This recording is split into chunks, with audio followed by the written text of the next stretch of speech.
And just as Yuki had said, the effects extended beyond himself. Thanks to the energy he had redistributed, even Lapis and the others had returned to peak condition. Having received that blessing firsthand, Lapis was left stunned by the sheer absurdity of Yuki's actions. Not just Lapis, Mai, Kaguli, Tyr, and even Eva had fully recovered.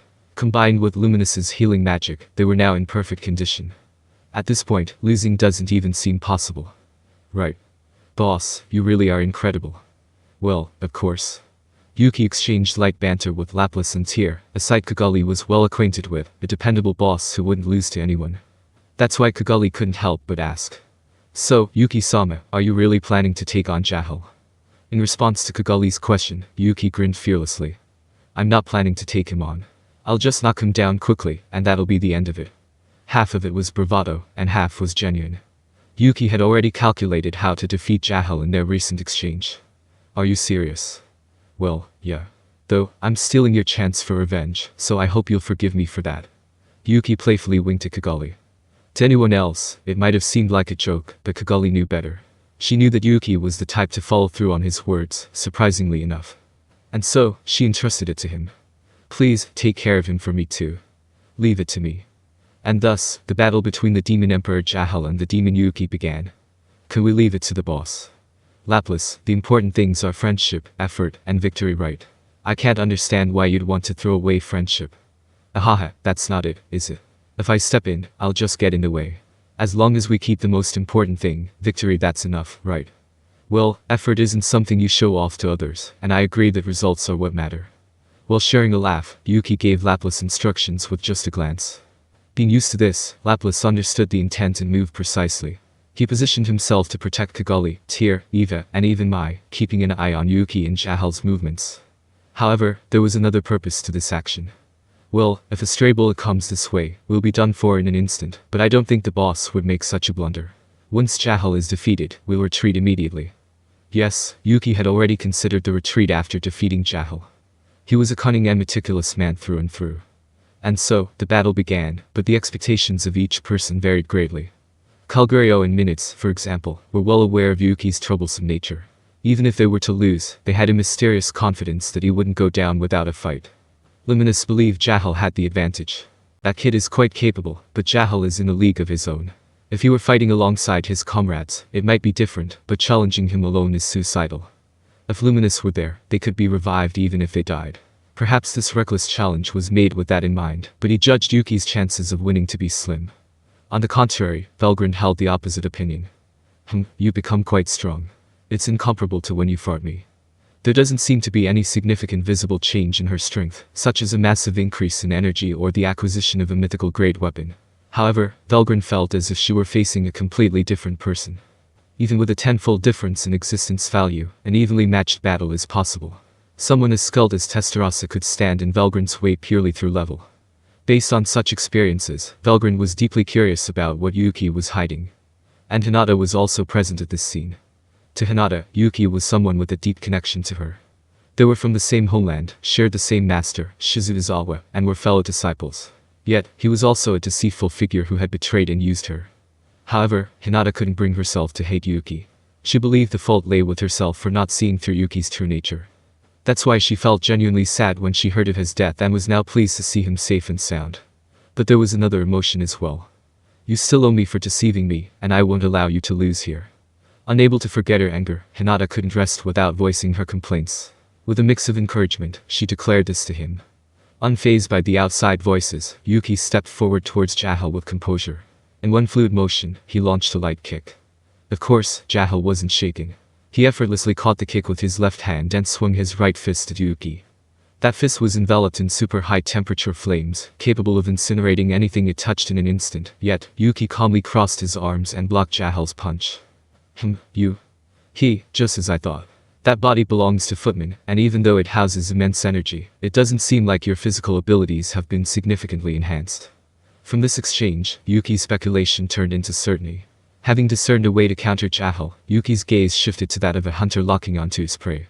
As Jahil, he also felt that Yuki was an enemy he couldn't let his guard down around. After all, his own authority had no effect whatsoever.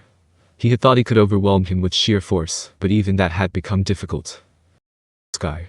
Attacks enhanced with ultimate enchant. King of Flame, and I were all being nullified by anti-skill. And even if he tried to hit him with immense magical power, it would just be absorbed by life's stealing palm. I should have completely annihilated him back then. But it was too late for regrets now. For Jahil, he was an incredibly troublesome opponent, almost like a natural enemy. And so, the hunt truly begins. The overwhelming difference in the amount of magic energy had become meaningless at this point. In such a situation, one would have to utilize techniques or arts to overcome the anti-skill ability, but Jahil's expertise lay in magic. Even when combined with the ultimate enchantment, King of Flame, and I, which optimizes and maximizes the power of magic, it still falls under the category of skills, and is thus nullified by anti-skill. On the other hand, if pure energy were to be used, it would simply be absorbed by steel life. The only option left for Jahil was to rely on physical attacks using the Origin Blood Spear. Don't underestimate me, you trash insect. Jahil spun his spear gracefully and pointed its tip directly at Yuki. Surprisingly, his stance with the spear was quite impressive. Ha, so you've gotten familiar with the footman. You must have put in some effort. Shut up. Effort is a word far removed from the successor of a god like me. Jahil shouted and charged at Yuki. With a speed that belied his massive frame, he closed the distance to spear range in an instant. But Yuki had anticipated this. Well, I thought you'd come at me like that. Having sealed Jahil's means of attack with his own authority, Yuki had few options left. Naturally, Yuki had set a trap in anticipation, as easy as eating breakfast. Jahil stumbled as he reached Yuki. His foot had stepped into a pitfall Yuki had created using his psychic powers. Simple, but highly effective. Yuki's kick exploded into Jahil's face as he lost his balance. Under the influence of steel life, this kick caused Jahil to lose more stamina than just the damage inflicted. Jahil rolled away to create distance from Yuki, but Yuki wasn't about to let him escape. He pursued, delivering a fluid series of punches and kicks. Wow, to think he can dominate a monster that we couldn't beat even if we tried our hardest. It's hard to believe, but this is Yuki-sama. From my perspective, you and Yuki-sama seem almost evenly matched though. Well, it's fine as long as the boss is strong, right? Laplace is taken aback. Kigali, recalling her encounter with Yuki, begins to question what true strength really means. Tear openly praises him. While the three of them showed different reactions, they all keep a close eye on the outcome of the battle. Mai, feeling somewhat isolated, remains on high alert, ready to retreat immediately if something goes wrong. Yuki-kun really is amazing. My own position feels uncertain now. Is following him the right choice? Mai has no intention of serving Feldway. Now that she's finally free, she wants to live according to her own will. Her ultimate goal is to return to her original world, and she believes Yuki might be able to make that happen. However, what troubles her is the fact that Yuki's faction is in opposition to the Demon Lord Rimuru. Although they've supposedly formed an alliance now, she can't shake the worry that there might still be lingering resentment. No matter how I think about it, opposing those people is a bad idea. If only I could resolve that, my worries would disappear. From Mai's perspective, Rimuru's subordinates are far too dangerous. Having challenged the labyrinth alongside Dino and the others, she understands the risks firsthand. While she trusts Yuki, this is a separate issue entirely. If it comes to opposing Demon Lord Rimuru, I'll risk my life to persuade him. While wrestling with her thoughts, Mai makes this resolution. Meanwhile, others are also paying attention to Yuki's battle with Jahil. Luminous, having returned to the skies, spreads her awareness across the entire battlefield, naturally observing the fight as well. This is truly surprising. I was aware that this Yuki fellow was operating in the shadows in the Western nations, but I never expected him to grow this much. This was Luminous's honest impression. She harbors some resentment toward Yuki for nearly taking Chrono from her. However, the moment she saw him opposing Jahil, she applied the enemy of my enemy is my ally logic and cast healing magic on him. That turned out to be the right decision. Yuki proceeded to overwhelm Jahil, who had been a thorn in Luminous' side. If Luminous herself were to fight Yuki, she's confident she could win. However, she felt that facing Jahil would be much tougher. This is a matter of compatibility. Luminous could prepare multiple countermeasures against Yuki, ensuring her victory. But Jahil lacked effective means to attack Yuki. Despite being an overwhelmingly powerful being, Jahil couldn't win. To him, Yuki was like a natural predator. If he defeats Jahil here, I'd be more than satisfied. Despite her appearance, Luminous has a pragmatic personality. Her thoughts settled on the idea that having one less enemy is a good thing. Meanwhile, Velgrin mutters, as expected, and remains fully focused on guarding against Iverge. Since things went as predicted, she shows no surprise. Hinata, for her part, thinks he's as unpredictable as ever while continuing to slaughter enemies, all the while pondering how she would deal with Yuki if she were in their shoes. And finally, the moment of resolution arrives. Now, I'm getting tired of playing with you. Let's wrap this up, shall we? Yuki sneered. In response, Jahil panicked greatly. Wait. I am the demon emperor Jahil. I am the one who should rule the world, the next god to be. Jahil was desperate. Being killed by some insignificant weakling he hadn't even considered a threat was an unacceptable outcome. After all, Jahil was the rightful successor of the Star Dragon King Veldanava. Having witnessed the Twilight God, burdened with the divine task of god-slaying, Jahil had thought to himself that there was no need to trouble the parent god. He believed that by accomplishing this task himself, everything would fall into place. By killing the god and seizing their power, Jahil was supposed to become the next generation's creator god. Jahil had reincarnated repeatedly and finally achieved his goal. In a way, it was a remarkable feat, but it was also an act of folly that plunged the world into chaos. The world entered an era of war, and the small kingdom ruled by the king Jahil had possessed was destroyed. No achievements remained. Everything was buried in history. Determined to succeed next time, Jahil targeted the dragon princess Milne, but the result was as everyone knows. Even so, the fact remained that Jahil had accomplished the god-slaying. That's why he couldn't accept ending things here like this.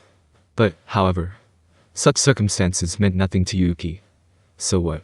I'm not interested in the next generation or whatever, Yuki said with a brazen attitude. I'm the greater one here. You bastard. Oops, trying to run away is pointless. I've got Mai with me, after all. Jahil knew how convenient Mai's abilities were. Her power wasn't limited to spatial coordinates. It could also target individuals. No matter where the target was, she could jump to them. As Yuki said, running away was futile. Fine. I'll make you my #1 subordinate. How about it? Join forces with me. Jahil desperately tried to coax Yuki with smooth words, while simultaneously racking his brains for a way to escape. But no clever plan came to mind. The tables had turned completely. The hunter and the hunted. The roles were now clear, and the winner had been decided. No way. You've done some terrible things to my comrades, haven't you? That's. No need for excuses. It won't change the answer. Yuki's smile vanished in an instant. Good. That's how it should be. I gave you my power, so use it effectively. Even without Maria's words, Yuki had already mastered the authority she had granted him. The power that had made the greedy Mariabelle the strongest. Now then, die. I am not yet dead. Yuki activated his authority. Lost Entropy. Jahil's deep-seated desire to live was forcibly reversed. In that instant, Jahil met the death of his very soul. You'll keep regretting it even after death, you know.